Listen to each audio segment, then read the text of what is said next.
Okay, at the end of the last video I just got to the point where I'd got an accepted start of injection point and I'd got an accepted duration value. So these were the values that I was going to use in the engine, again I being the ECU. And what I've done is I've produced a silly diagram here to try and put it a little bit more into perspective. This circle is the 360 degrees that one engine revolution will take. In other words, the piston will imaginarily start up here at naught and then go round the engine, as if you could go round an engine, but come on, you know what I mean, and then back to naught again, and then round the engine and back to naught, but I'm only going once, so I've just got one revolution. So there we are, 360 degrees, one engine revolution. I'm going to call the top dead center, or 0 degrees, and so as we go around this way, once we get to there, we would be at about 90 degrees, wouldn't we? And then when we get down here, we're at about 180 and so on. When we get back to the beginning, we won't get to 360, we'll call it 0 again. Right, everything over here before top dead center literally will be called before top dead center. Everything over here could be called after top dead center, but it won't be, not while I'm talking through this. It will be called before top dead center again. But if any of you are used to these sorts of things, I'll just be using minus numbers. So in other words, all my comments will be before top dead center. So real before top dead center values will just be numbers, and after top dead center numbers will be minus values. So I won't keep saying after top dead center, I'll just say minus. So everything will be related to top dead center. Positive values are over here, minus values are over there. Right. What I've done is I've marked 0, obviously, and then and obviously this is not accurate, I just made this up. I've put minus 10 and minus 20 there, hence the 2 arrows, and then I've put 10, 20, 30 this side, so that's what the 3 arrows are pointing at. And then what I've done is I've put a red arrow down here, which is for my 27 degrees before top dead center. So, and again, it's not accurate, but I'm saying there's roughly where 27 degrees would start, so I've written 27. And then I'm saying across here, this is where the duration must end, because duration is 44 degrees. So I'm saying start 27, 44 degrees, where will I end? Well, 27 minus 44 is minus 17. So I will end at minus 17. So that's where I'm going to end. Now, this is where I sort of have to introduce some silly things, but I mean, I won't worry too much about them, and I'm probably not even going to use all the correct words. But basically, what we're looking for is a bang, isn't it? We're looking for an explosive bang, so that if our piston was sitting somewhere around here at 0, it would go bang, and we don't want it to go back the way it came, because it came up round here. So we want it to go bang somewhere around about here and get pushed down there. I think we can all agree on that. Now, most engine designers agree that somewhere around about, well, 10, 11, 12, 13, 14, but somewhere over in this area is the absolute ideal place, not necessarily for the bang, because the bang takes time, that explosion takes time. But at some point during that explosion, if you had a little measurement in there, you had a little instrument in there to measure pressure, at some point in there, there would be an absolute maximum pressure on the piston because of the bang.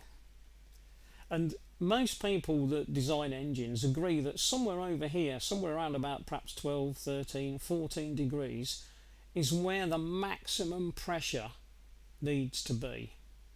So they want the explosion that's taking place somewhere here, that's somewhere across all of this lot, they want it to produce the maximum amount of bang, let's say at 14, I'll just pick that randomly, otherwise I'll be constantly saying this to number to that number, it'd be daft.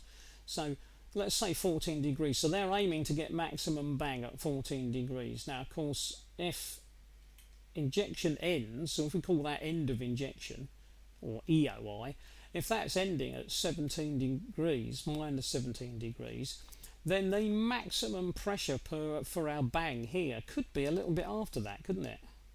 So it's possible that, of course, that we don't actually know, because obviously no one's going to tell us, but Somewhere around this area, hopefully though, is when we get our maximum bang. Now you can see what you're up against, because let's take 44 degrees and 60 milligrams, and let's take that and say to ourselves, okay, let's tune the engine. Right, let's go and look at some figures. I've just stuck these here to make life simple, because otherwise I'll have to keep writing them down. Let's play with the figures. 5,000 revs, 60 milligrams, 44 degrees, start at 27. Start at 27, so there I'm starting at 27. I must be ending at minus 17, because 27 minus 44 is 17. Right, so we've got that. So why can't we just go ahead and play with this? Why can't we just say, well, it doesn't matter, I'll make this 50. So I'll make that 50 and I'll end at some other value. Well, let's look at see what might happen.